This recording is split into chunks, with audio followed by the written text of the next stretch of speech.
Hi, everyone. I'm sure most of us can say that we desperately searched for a magic pill that would be the holy grail for our recovery, with thoughts like, if only I did this, then I would just heal, or I just need to fix this one thing, and then I'd be recovered. But more often than not, we're finding that it isn't that simple and that this requires a more personalized approach.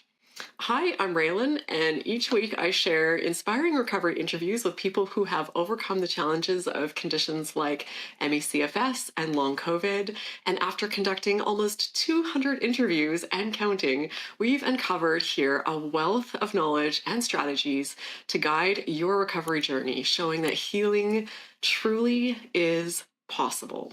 My guest today, Carrie Bailey, who is also here in California, is a compassionate and dedicated functional nutritionist who has helped hundreds of people overcome mystery symptoms and come back from all sorts of chronic conditions. She has a deep understanding of the links between the body and nutrition and applies this wisdom to her personalized healing protocols for people.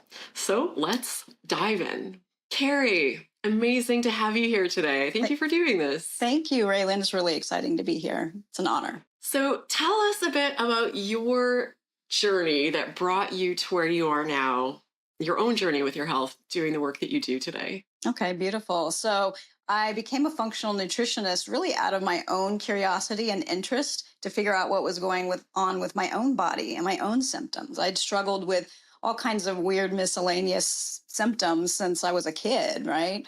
Most of my issues started when I was about 9 years old, where I could not fall asleep. I just had the hardest time falling asleep. And I'm like insomnia at 9, right? It was also a really stressful time for me when my parents had uprooted us and moved us from Ohio to Colorado. And we moved from, the suburban area into a very isolated mountain town, miles away from any kind of grocery store and everything. So I was really feeling very depressed and sad and lonely at the same time. And so then that kind of evolved from there into things like issues with, strep throat, right? Or I'd get multiple strep throat, kept coming, recurrent strep throat, to where you get the penicillin shots. I don't know if you remember those, but you get the penicillin shots and like 30 days later, then you get it again. And so that happened 2 or 3 times. And I'm like, this doesn't make sense. Like, even as a teenager, I'm thinking, how could I have strep? I wasn't around anybody who was sick. How did I keep getting this? So just these weird things that would happen to me. The first time I got my period, it was excruciating pain. I didn't even know it was my period. I was just having this severe abdominal pain and just doubled over in pain, staying home from school. Then I got my period and I realized, okay, that's what this is. But then it required like 4 ibuprofen just to conquer that pain. And I'm like, this doesn't feel right. I know there's PMS, but this feels really extreme. And then pain became a theme in my life, right? It started in my hips and my back. And I thought, I grew up with horses and I thought, oh, well, maybe this is from, exercising too much or too hard on my body. And so I thought that's what the pain was. Of course, it went away in my 50s, but then it was like, okay, what's going on? And the same thing for the sleep. The sleep at one point, I was so exhausted that I had no trouble falling asleep, but then I'd wake up in the middle of the night and then I couldn't fall back asleep. So it was this weird pattern that kept changing for me. And then what other things? All kinds of things like, it was my lifelong dream to become a mom. And so I wanted to have babies. So I'd gotten married and I was busy in the corporate world. At this point, I'd switched from finance and I was a business systems analyst. So I was kind of supporting computer systems at the time. And the cool thing about that is that I realized that I had a superpower in solving problems. So I was like, okay, I always thought it was math that was my strength, but it was the problem solving that I was really good at. And so that's why I was always able to solve my own problems with my health, right? And try to figure things out. And Google was up back then, right? So I was always Googling, like, why does a 5-year-old get a kidney infection, or different ailments that my friends were talking about that they had. Then I was working in the corporate world, right, as a business systems analyst. Then I had my babies and I stopped working. It was just too stressful to do both things at the same time. So then I had my kids and I was raising them, and then they were in school. And I was just really still curious about what was going on. So Googling things. And one day I Googled holistic schools, and up popped the Institute for Integrative Nutrition. And I was like, wow, this is cool.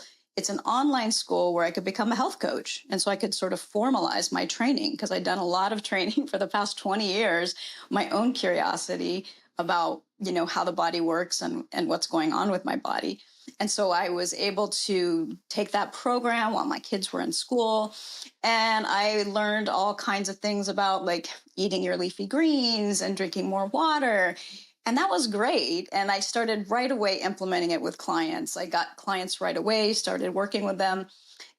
But then I realized there's still more here. It's not just about eating your leafy greens and drinking water. There's more here. So I went on to take multiple programs, different kind of programs. And then I stumbled upon a program, which was a functional nutrition training program, where she taught us about how the body works. She taught us about the anatomy, the physiology, and where food meets that, right? Because you could have a perfectly healthy diet, but if you put it in a body that's broken, it's not going to work, right? You're not going to get the nutrients you need.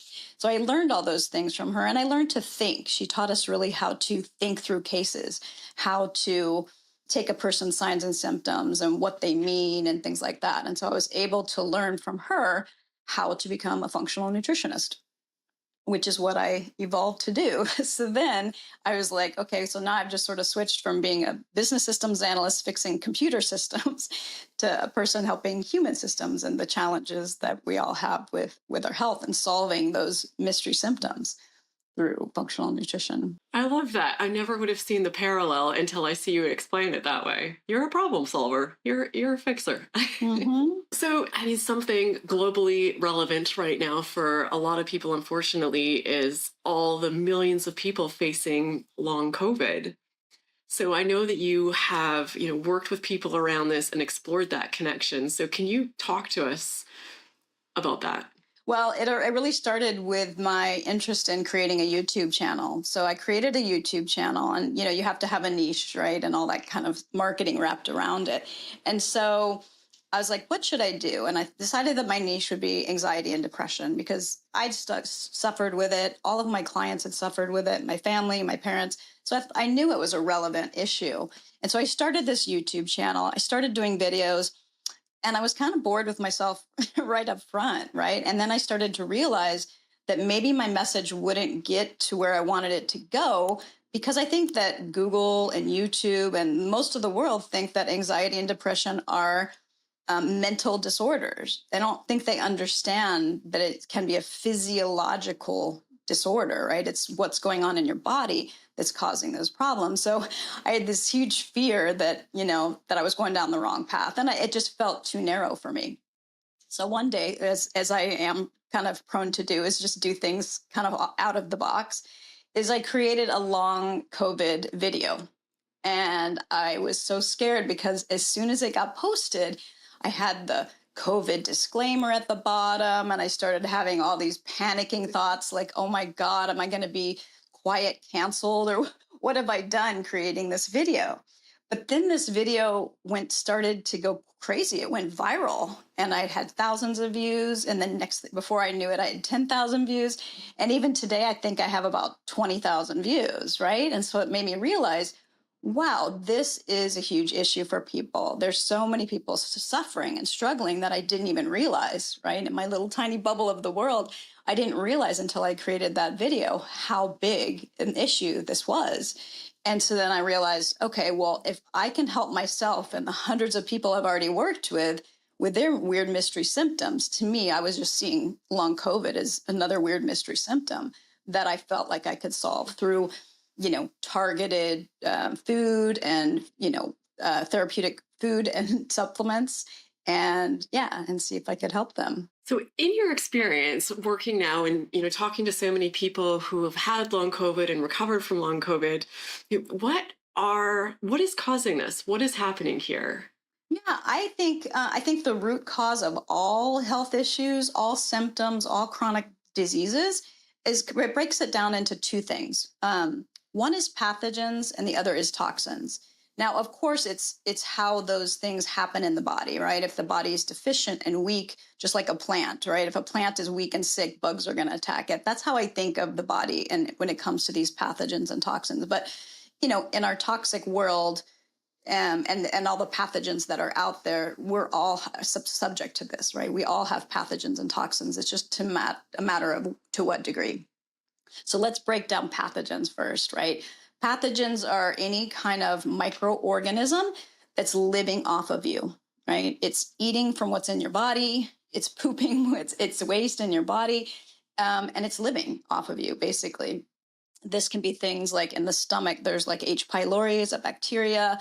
There can be streptococcus, which can be anywhere in the body. There is viruses like Epstein-Barr virus, herpes virus, shingles virus, different viruses that can live in our body.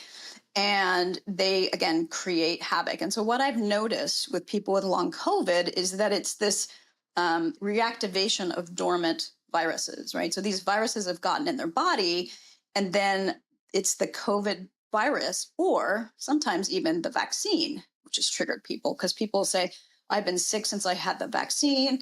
I never had COVID, or not to their knowledge, right? It's hard to say at this point, right? Because some people might have gotten COVID even before the testing kits were available. So it's hard to say. And so again, it's almost like looking at the timing. When did these things start? So pathogens is one part. And the other are toxins. So our world is so polluted with toxins, right? We've got so many more toxins than our parents had and our grandparents had. And there's toxins, things like heavy metals. This is like mercury and lead and arsenic. And this can be in the air, in the water. And of course, if it's in the air, it can fall on the plants, right? It can get in our bodies that way.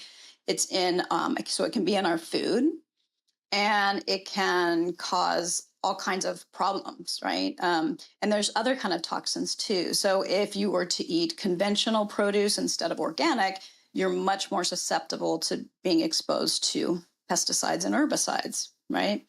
And then in our personal care products and our home cleaning products, there's all kinds of solvents and perfumes and things that can get in the body and accumulate, right? If we can't get rid of these toxins, they're going to build up in our body. And so it's a matter of identifying what these are. And the trick with toxins is they're mostly invisible, right? So unless you're consciously aware of what you're putting on your skin, what the ingredients are, what's in your laundry detergent, you might easily get exposed to more toxins than the next person, right? I, for instance, had amalgam fillings. These are the silver fillings in your mouth, and those are mercury. And so when you have mercury in your mouth, those are constantly off-gassing, right? And so that's just mercury creating in your body. So 35 years of mercury in my body, plus, however much was released when they went in and when they came out.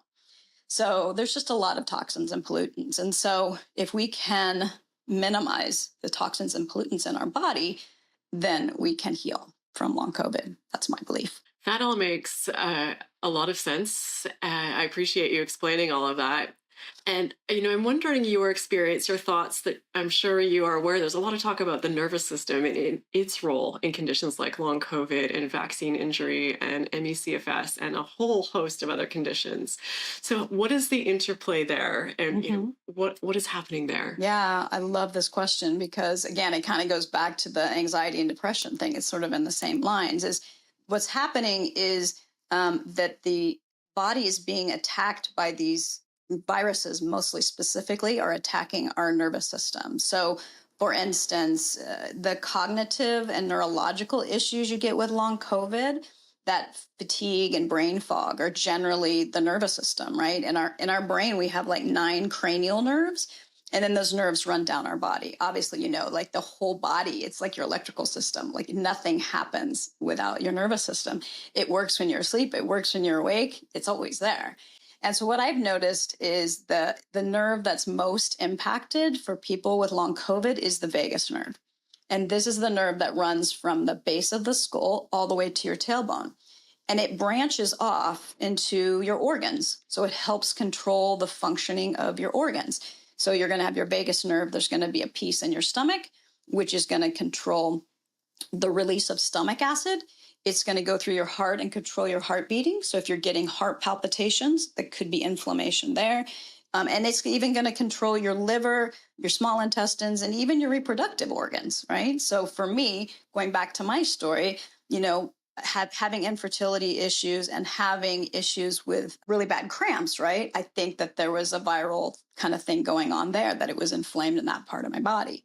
So going back to the vagus nerve, so what I see most common in long COVID is this vagus nerve inflammation is messing up the ability to make stomach acid. So your stomach needs a lot of very robust stomach acid in order to break down your food, especially like animal proteins. And so animal proteins is high in protein and fat, right? And so you need something that's strong like battery acid, not vinegar, really to break down that food in order to break down that food to get the nutrients out, right? It's not until we fully break down the food that we're able to get to the amino acid level, to the zinc level, and to the micro, the trace minerals and things like that out of our food. So we need that strong stomach acid. And then the other thing that happens is that strong stomach acid, as soon as it hits that small intestine, it triggers the release of bile. So if you don't have stomach acid, you're not going to release bile. And bile is important for a number of reasons, one of which is you need it to break down fat. And if you can't break down fat, you're not going to digest that well. It's going to just keep circulating in your bloodstream. And then the fat, or the release of bile, is also releases toxins. And so that's, there's 4 ways that we release toxins in the body. There's pee, poo, sweat, and breathe are the 4 main ones that I talk about. And so the toxins that are collected by your liver are stored in the bile. Then your bile releases it back so that it can get into the stool to get out of your body. So that's the nervous system part. That's one of the nervous system components, as well as like I have a client, I got a new client that he's so inflamed. His vagus nerve is so inflamed that he can't walk, talk, or eat or drink. He can't do anything right now. He's gotten himself into this really tight knot. And these are actually my specialty clients that I really like to work with, because they are their livers are usually very overworked, over stagnant and sluggish.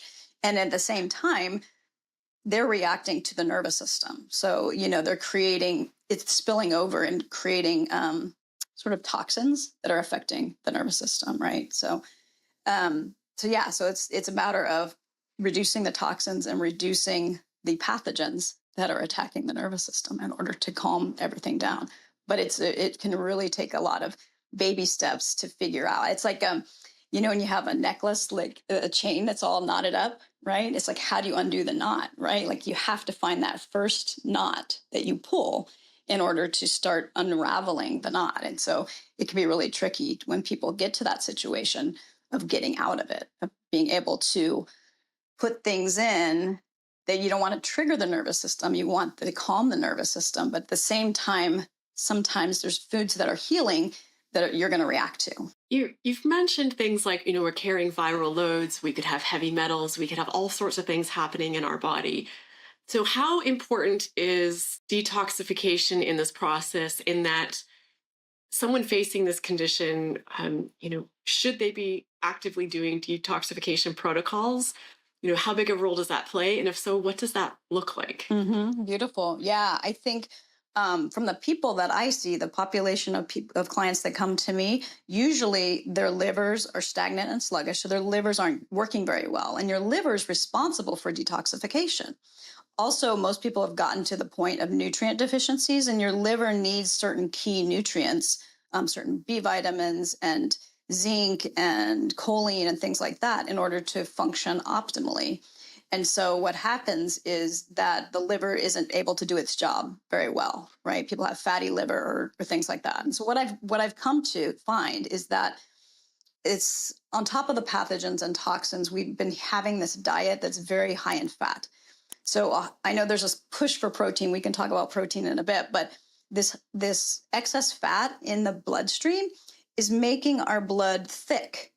And so when it's thick, there's no room in there for oxygen, for water, for minerals, for other nutrients like glucose that we need to get into the cell. And the other thing about this fat is that it makes it hard for the liver to do its job. So let's talk about a little bit about the liver because it's so important. So the liver is the largest organ in your body. It is so important that if it gets cut out, it will grow back. And its main job is to filter your blood, right? So it's looking for pathogens, toxins, so that it can excrete it out of your body.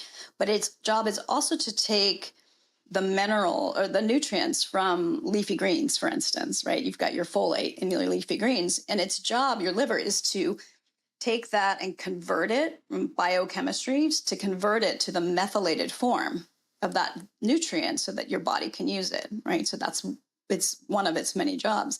And so if it can't get rid of toxins and if it can't do its job of filtering your blood because there's excess fat in there, then you're going to just having a really hard time with getting the nutrients in that you need. I think that most of my population is chronically dehydrated as well because they're not able to get the water into the blood because it's filled with fat, and they're not able to get the minerals in there as well. And so there's sort of an electrolyte deficiency.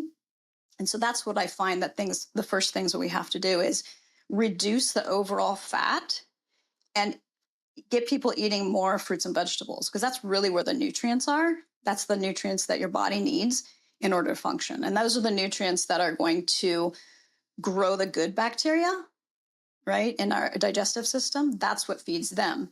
And then what it also does is the fruits and vegetables, the nutrients in them also are antiviral, antibacterial, and things like that. So they're naturally going to decrease things. So part of it is eating a lot more fruits and vegetables, reducing overall fat.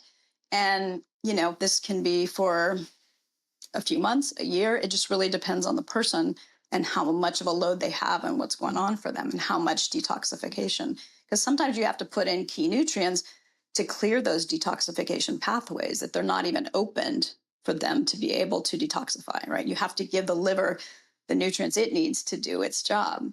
And the other thing I wanted to say about the fat in the livers is really critical, because I think if the excess fat in the bloodstream, what it's doing is, because it can't get any other nutrients in it, it can't get glucose in it.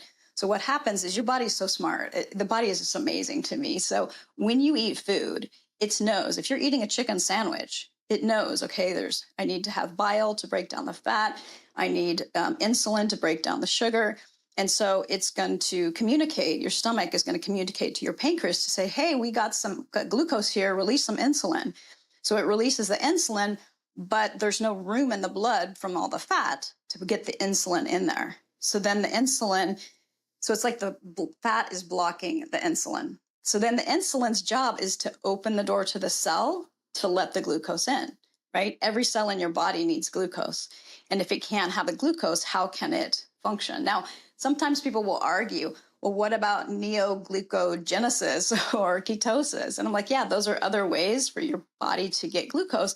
But we have so much stress and there's just so much going on that we need way more glucose. And that if you're going on a diet like a carnivore or a keto diet, at some point you're going to be deficient in glucose, right? And you're going to run out of it in your liver, you're going to run out of it in your muscles.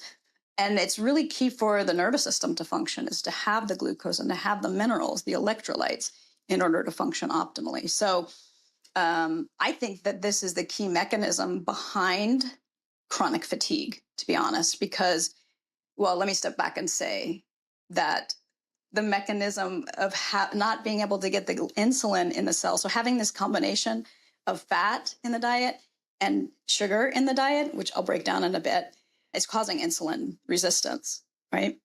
So it's not able to get the glucose in the cell. So in order to make energy at the mitochondrial level, the mitochondria needs oxygen, it needs light, it needs glucose. That's one of the nutrients that it needs. And so if it can't make that, then I think this could be one of the factors behind chronic fatigue. That was incredibly helpful. I love all the detail there. I'm thinking on behalf of people watching and listening that are like, that was great. I think I retained about 10% of that. What does that mean for me in terms of like, what should I eat? So is there, in your experience, in your research, a diet that is optimal, a specific diet, aside from the, getting in lots of plant foods for recovery from conditions like long COVID, ME, CFS? What does that look like? Mm-hmm. So when the combination of fat and sugar, so fat would be animal protein, nuts, seeds, oils, dairy, avocado, coconut, because those have fats in them. So anything with fat in it, right? Even a chicken breast that's been boiled in water and is boneless and skinless is still going to have fat in it. It's going to have less fat, but it's still going to have fat in it. So those are fats. And then if we break down sugars, so sugars is anything, is what we kind of, most people talk about, oh, don't avoid your carbs, right? So there's grains and legumes and fruit and starchy vegetables. That's it. I think that's about it. Those are kind of the four. And pure sugar, obviously. Not too many people aren't pumping pure sugar, though. Believe me, I'm sure there's not anybody doing spoonfuls of that. But it's the combination of the two. You do? Yeah, and the reason for that is probably that you needed that glucose in your body, and so that's how you would do it, right? Is like you knew that you were on the right instincts, right? My body needs sugar. Yeah. So let's talk about some examples of the fat sugar combination. French fry, right? It's potato fried, right? So is it the frying that's bad? Is it the potato that's bad? No, it's the combination of the two. Chicken and rice, cookies. Right? People say they crave sugar. Are they really craving sugar or they want a cookie? So a cookie is sugar, flour, eggs, butter, right? So you've got that fat sugar combination. Same thing with the donut. A donut is sugar and flour and it's fried, right? Even if you went to like a Whole Foods based, you'd be saying, like, how about chicken and sweet potato, right? Those are a fat sugar combination. Things like ice cream, right, is a famous one, right? Just by nature, dairy is lactose and fat together. Even the most skim dairy is going to have fat in it. So that's the basic principles that we're talking about. And it's called food combining. And a few people have talked about food combining. I learned it initially from Donna Gates in the Body Ecology Diet. Ayurveda talks about it a little bit, but it's the idea of avoiding those two things. So for instance, the way you would eat ideally is you would eat some chicken with non-starchy vegetables. And then if you were going to eat your potato or sweet potato, you would do that without fat, which is, even when I say it, I know how hard that is because I was like, no, you have to have butter on your potatoes, right? Like that's just how it is. But what if you ate a potato plain, right? I think there's a little bit of an addiction to fat. I don't know if you noticed that in our environment, in our community, is that people want fat. And I think the reason is because fat drives adrenaline, right? So especially when you are low in energy, right? What are the things you're going to crave? Sugar, but you might crave fat too, because what happens is you put fat into the body, it's going to thin the blood to get that fat to your brain in different places that it wants to go. But in essence, what you're doing is really craving the adrenaline rush. You're getting a little bit of energy with that. So the way I like to do it, so if someone eats dinner, so let's say someone eats dinner at a reasonable time, like 6 or 7, and they don't eat anything else after. So then their whole digestive system has had all night to sort of rest. And the first food that you put in the morning, if you can put in fruit, because it's the most whole food, it's naturally got minerals and vitamins and everything you need, and it's got the best form of glucose in it. And by having it first thing in the morning on an empty stomach, there is no fat in the system to interfere with it, right? So people say, oh, I can't eat this fruit or this fruit. And I'm like, well, have you tried it in the beginning of the day where there's no fat in your system? If you're eating the apple at the end of your meal and you're having a chicken sandwich, then that's going to be a problem, right? Thinking that if you balance protein, fat, and fiber, that it might be okay, but it might not. So putting the fruit in the morning. And then for lunch, like if you were going to have, let's say you wanted to have a chicken salad, right? That's fine. Have a chicken salad, but don't have an apple with it. Don't put croutons on your salad, and then sort of go easy on the fat, right? Don't go crazy with the fat. Maybe like sometimes I'll make a salad with just avocado, right? And that's my source of fat. So that's going to satiate you. So the other thing that's important about this concept to understand is the two things that are going to satiate you. One is fat and the other is glucose. So if you eat enough fruit in a sitting or enough potato, sweet potato, winter squash, things like that, that will satiate you and you won't need the fat. But it takes a lot for our mind to get wrapped around it because we've been reprogrammed for so long that we need things a certain way. Like the old school, You need a vegetable, a meat, and a starch, right? That's how I was raised, right? And same thing with being raised on the standard American diet, right? It's the ultimate in a high fat meal. So does that help explain a little bit about the eating style? Yes, yes, absolutely. Appreciate the practical tips and suggestions of what does this look like? What am I putting on my plate? And just really helpful to understand all that background behind it too. Why should I eat this way? I'm just wondering if you have any specific stories that come to mind. It's always great to hear some success stories, people that you've worked with that have used these approaches and seen great results or recovered from long COVID. Yeah. Yeah. I have a client right now. He has severe chronic fatigue and he also has brain fog or had. He's getting better, right? He was also struggling with fatty liver and Hashimoto's, right? And so it took us a while to unravel this because he's been sick for quite a long time.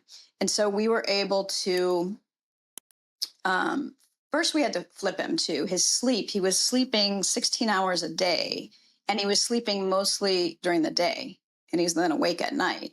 And so I was trying to get him to flip because, they talk about the health of like night shift workers, right, being really bad. And so trying to get his circadian rhythm fixed.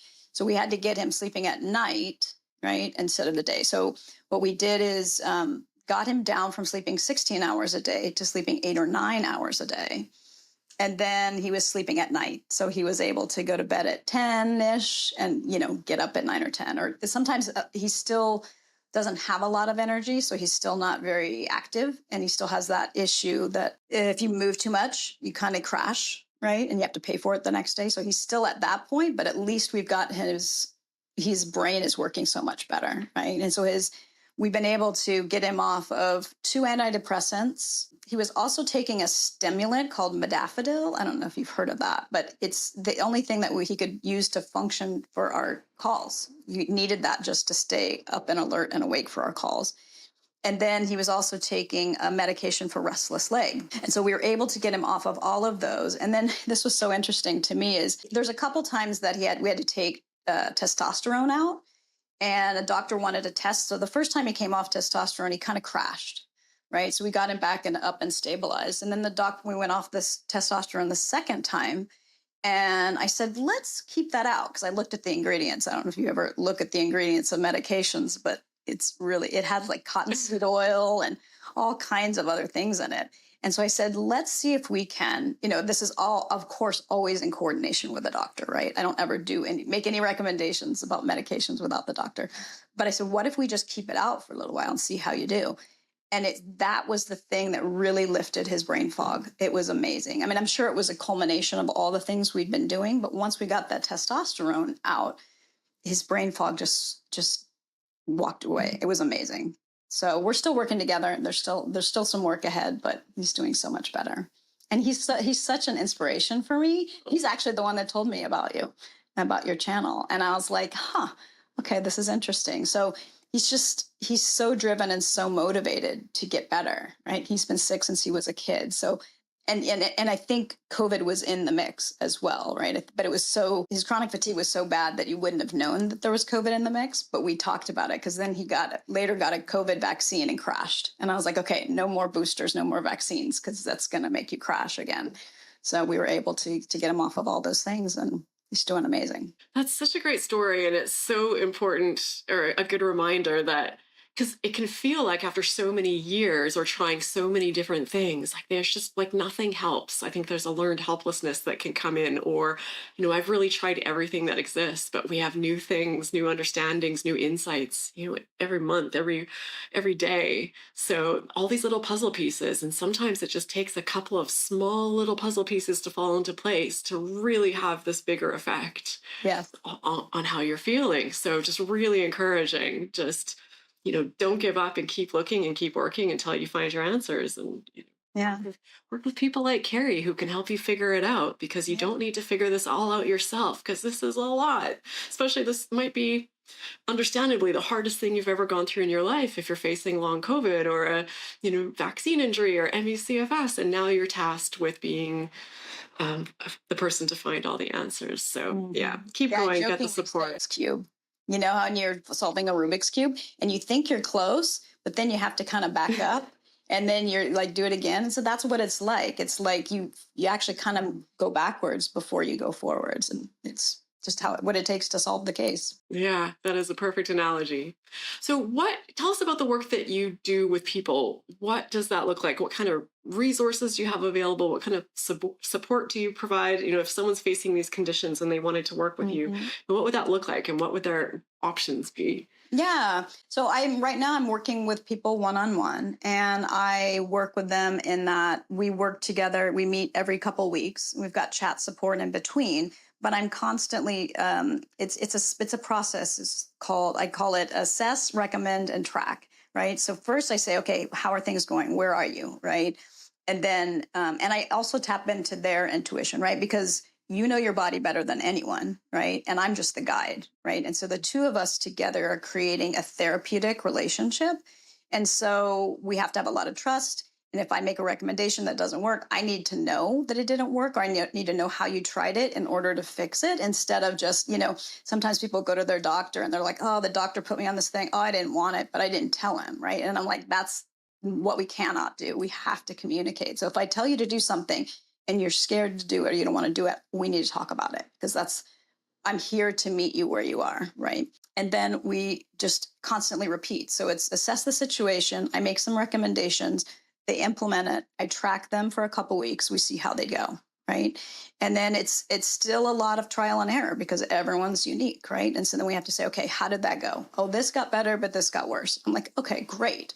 So then let's tweak this, let's tweak that, right? It could be tweaking the diet, could be tweaking lifestyle, it could be tweaking supplements. And then again, we track it. How'd you go? Okay, great. Let's increase this. Let's decrease this. And so, what I really love working with people that are really, really sensitive, because I think they also they either have PTSD or they don't know how to get out of this knot that they're in. And so I really like working with those really sensitive people. And so sometimes we'll be chatting with each other multiple times a day, right? Just to get them to the next level. Like, okay, you tried that. It didn't work. Okay, did you try this? Okay, let's tweak this. And so that way they're not having to wait 2 weeks to get the support they need. And so I don't know that there's a lot of other practitioners that work this way. So it's a mix of functional nutrition, but it's also a mix of coaching, right? Because I have to coach you and guide you. And, I don't want you to put something in and wait 2 weeks when we could in 4 days go, oh, okay, that worked or didn't work. Let's tweak it now, right? Through the chat. So, yeah. I think one of the really great things about that approach that I don't hear from a lot of people is that it's that constant feedback and that iterative process, and having that outside person to help you to detect patterns and to also help you see that. Because, of course, we want things to work. We want to feel better. That's the results we're looking for. But also to highlight when things don't work or they make us feel worse. That's more data. Like everyone says, I'm like, okay, now we know that's one more thing to fix, one more thing to not do, one more thing that helps us understand the big picture. And I think when we're going through it, it can just be overwhelming and hard to even see the dots, never mind make the connections. Exactly. So just having that person there throughout the process is just a really incredible thing. And of course, we'll make sure for people watching and listening that all of Carrie's information, her YouTube channel, her website, everything you need to know to learn more about her programs, get in touch with her, will be in the video description. So definitely do yourself a favor and just take a moment and expand that and take a look and, take a step, reach out to her, do something, subscribe to her YouTube channel. Just clearly, Carrie, you are a wealth of information on what can be a very confusing and overwhelming topic for your average layman. So it's just, a great guide. I love that you're out there for people and doing this work because it's so important. Thanks so much. Carrie, amazing. Thank you for being here, for walking us through all of this, and just for doing the amazing work that you do. I really appreciate you. Thank you. Well, thanks for having me. I really appreciate this conversation we've been having. It's been fantastic. And thank you to those of you watching and listening. Looking forward to hearing your thoughts. And I encourage you to check out what Carrie's got available so you can get some extra support on your journey as you go through this as well.